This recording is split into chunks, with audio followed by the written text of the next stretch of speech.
क्या प्रशासनिक अधिकारी की कोई पार्टी होती है? क्या पुलिस सेवा के अधिकारी किसी पार्टी की डिजायर पर नौकरी लगते हैं? क्या राज्य या केंद्र का जो भी कर्मचारी होता है वह किसी पार्टी का कार्यकर्ता बनता है तभी नौकरी कर पाता है? यह कुछ ऐसी बातें हैं जो इसलिए होती हैं कि जब भी किसी राज्य में सरकारें बदलती हैं तो सरकारें सबसे पहला काम कभी नीतिगत नहीं करती, बल्कि यह काम करती हैं कि जो भी कर्मचारी हारने वाली सरकार या जो बदली गई सरकार है उस समय जो कर्मचारी अधिकारी जहां लगे हुए हैं उन्हें वहां से हटाने का काम राज्य की सरकारें सबसे पहले शुरू करती हैं। और यह परंपरा आज से नहीं, वर्षों से चली आ रही है। बहुत सारी सरकारें बनती है, बहुत सारी सरकारें आती है जाती हैं, लेकिन यह सिस्टम कभी नहीं बदलता। लेकिन कभी कभी यह सिस्टम सरकारों के सिर भी आ जाता है। सिर इसलिए आ जाता है कि कर्मचारियों की नाराजगी कई बार सरकार को भारी भी पड़ जाती है। यह भी सही है कि सरकार अपना प्रशासन, अपना तंत्र चलाने के लिए चाहे जिस अधिकारी को, चाहे जिस कर्मचारी को, चाहे जहां लगा सकती है, लेकिन ट्रांसफर पोस्टिंग सेम विभाग में होती है। यह तो ध्यान रखना ही पड़ता है, यह सभी सरकारें ध्यान भी रखती है और इस पर काफी कवायद भी होती है।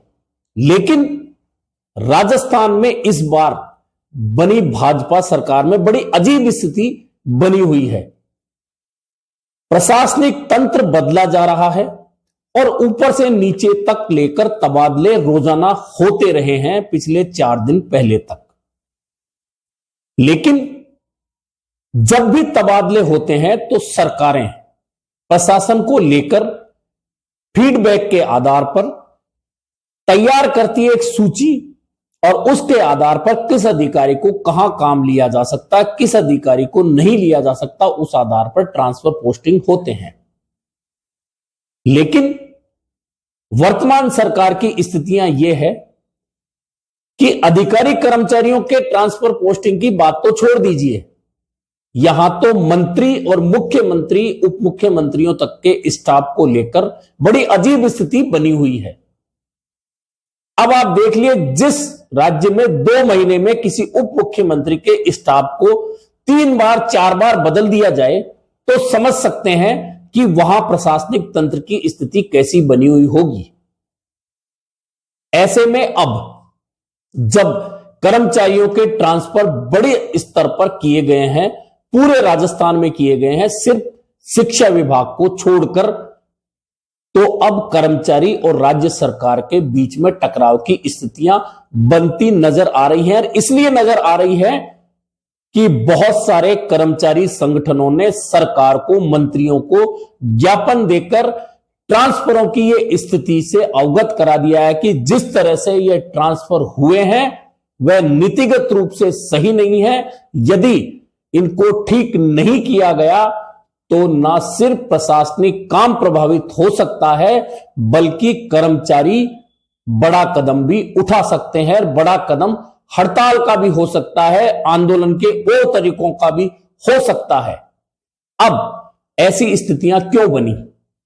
दरअसल छोटा सा उदाहरण देकर समझाता हूं कि पूर्ववर्ती सरकार में जो प्रशासन के प्रमुख तंत्र निचले स्तर पर होते हैं, जिनसे प्रशासन बहुत मजबूती के साथ चलता है, उनमें जो कड़ियां मानी जाती है वह पटवारी होता है, कानूनगो होता है, तहसीलदार होता है, कृषि पर्यवेक्षक होता है।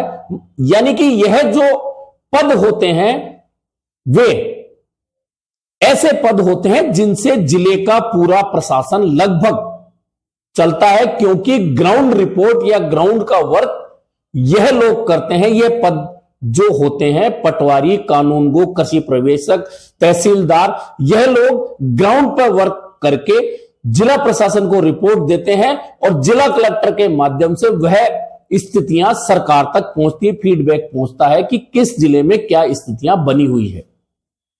अब इन सबके ट्रांसफरों की बड़ी बड़ी सूचियां निकाल दी गई है। और सबसे बड़ी बात यह है कि जब पूर्ववर्ती सरकार में इन सब संगठनों ने आंदोलन किया था और इनकी प्रमुख मांग यह थी कि इस संवर्ग के जितने भी कर्मचारी होते हैं उन्हें यदि जरूरत पड़ने पर ट्रांसफर किया जाए, तबादले उनके किए जाएं, तो कम से कम सरकार नीतिगत रूप से एक फैसला ले ले कि इन्हें उस जिले से बाहर नहीं भेजा जाएगा।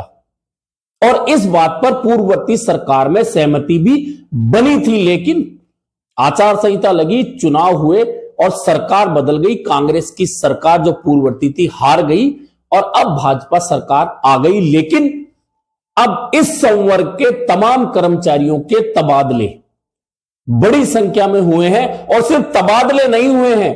जयपुर के कर्मचारी को 12 भेज दिया गया, 12 को चित्तौड़ भेज दिया गया, चित्तौड़ वाले को बीकानेर भेज दिया गया, बीकानेर वाले को जैसलमेर भेज दिया गया। यानी कि इस तरह से ट्रांसफर किए गए हैं इन संवर्ग के कर्मचारियों के कि वह खुद नहीं समझ पा रहा कि आखिरकार हो क्या रहा है। ऐसे में निश्चित है इन कर्मचारी संवर्गों के ओर से, इनके संगठनों की ओर से सरकार को ज्ञापन सौंपे गए हैं और इस बात के ज्ञापन सौंपे गए हैं कि इस ट्रांसफर की पॉलिसी में जिस तरह से ट्रांसफर किए गए हैं उसमें नीतिगत रूप से गड़बड़ियां हुई है। यदि इन गड़बड़ियों को सुधारा नहीं गया तो कई जिलों का प्रशासन तंत्र प्रभावित होगा, काम प्रभावित होंगे और इसकी जिम्मेदारी फिर कर्मचारियों पर नहीं होगी। इस तरह के ज्ञापन इस संवर्ग ने, संगठनों ने सरकार तक पहुंचा दिए हैं। और सिर्फ कर्मचारी संगठनों की बात नहीं है, पहले आरोप ये लग रहे थे सरकार पर कि बदले की कार्यवाही से सरकार अधिकारियों कर्मचारियों को इधर उधर कर रही है। लेकिन अब यह आरोप इसलिए सही प्रतीत होते दिख रहे हैं कि लाडनू से कांग्रेस के विधायक हैं मुकेश भाकर, उन्होंने नागौर जिला कलेक्टर के पास जाकर इस बात की शिकायत की है कि धर्म और जाति के आधार पर पूरे नागौर जिले से कर्मचारियों को, अधिकारियों को हटाकर दूर दराज के जिलों में भेजा जा रहा है और यह नीति सही नहीं है। इसे जिला कलेक्टर के माध्यम से उन्होंने कहा है कि इसे सरकार तक पहुंचा दिया जाए। यदि ऐसा होता रहा तो आंदोलन करने से हमें परहेज नहीं होगा।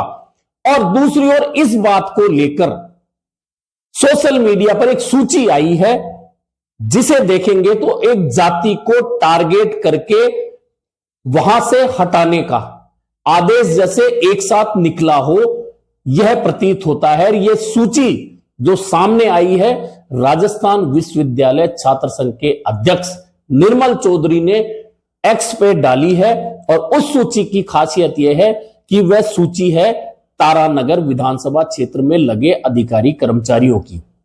अब उस सूची की खास बात क्या है आप समझिए। उस सूची की खास बात यह है कि 1 से लेकर लास्ट तक की वह सूची है। उसमें अगर कर्मचारियों के नाम और उनकी जाति देख ली जाए तो सारे कर्मचारी अधिकारी एक ही जाति के हैं। और दूसरी खासियत उस सूची की यह है कि उन कर्मचारियों को जो तारानगर यानी चूरू में लगे हुए थे उनको या तो जैसलमेर लगाया गया है, या चौहटन लगाया गया है, या बाड़मेर लगाया गया है, या बीकानेर लगाया गया है, या फिर 1 दर्जन से ज्यादा कर्मचारी अधिकारियों को एपीओ कर दिया गया है। यह सरकार का अधिकार है कि वह किसी भी कर्मचारी अधिकारी को हटाए, कहां ट्रांसफर करे। लेकिन जब सूची में एक ही जाति के नाम होते हैं, उन्हें दूर दराज के जिलों में भेजा जाता है या एपीओ कर दिया जाता है, तो फिर जो बदले की भावना से सरकार पर काम करने के आरोप लग रहे हैं वह एकदम सही प्रतीत होते हैं। और यह तो अभी 2 महीने की सरकार की स्थिति है। निश्चित तौर पर जब सरकार बदलती है, नए विधायक आते हैं या जिस पार्टी की सरकार होती है उस पार्टी का उम्मीदवार चुनाव हारा हुआ होता है, तो वह भी इन ट्रांसफर पोस्टिंगों में इंटरेस्ट लेने लगता है और टारगेट जरूर करता है उन लोगों को जिनसे उनको चुनाव में नुकसान हुआ हो। लेकिन सिर्फ एक ही जाति को लेकर यदि ऐसा हो रहा है तो सरकार पर लग रहे आरोप सत्य प्रतीत होने लगते हैं। और स्थितियां ऐसी हैं कि आरोप प्रदेश कांग्रेस के अध्यक्ष या अन्य नेता लगातार इस तरह की बात करते हैं कि यह पर्ची सरकार है और दिल्ली से पर्ची आती है, उसी के आधार पर काम होते हैं।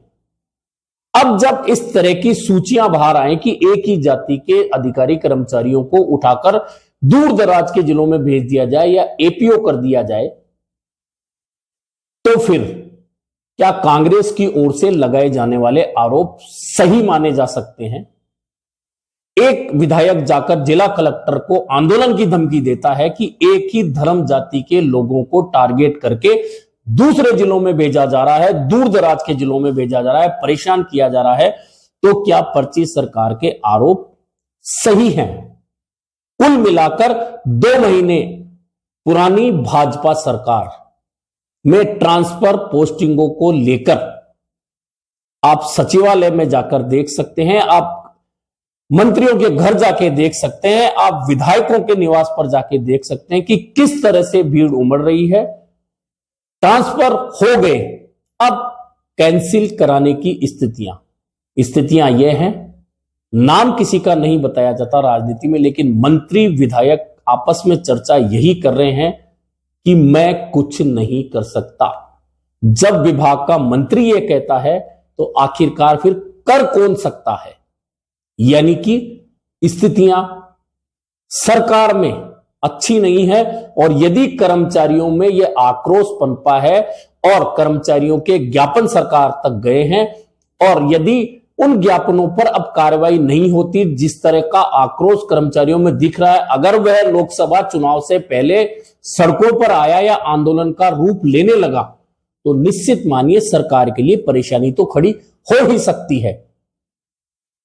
ऐसे में क्या सरकार नीतिगत कोई फैसले करेगी ट्रांसफर पोस्टिंग को लेकर? क्योंकि काम तो सरकार को कराना है अधिकारी से, कर्मचारी से, लेकिन किस तरह से कराना है, किस नीतिगत फैसले के तहत उन्हें ट्रांसफर पोस्टिंग देनी है, ताकि सरकार पर उंगली भी ना उठे और प्रशासन तंत्र सही भी चलता रहे। देखना यह है कि क्या लोकसभा चुनाव से पहले सरकार कर्मचारियों के आक्रोश को शांत कर पाएगी, या फिर यह आक्रोश और ज्यादा बढ़ सकता है। आज के लिए बस इतना ही, फिर मिलेंगे एक नए मुद्दे पर चर्चा के साथ।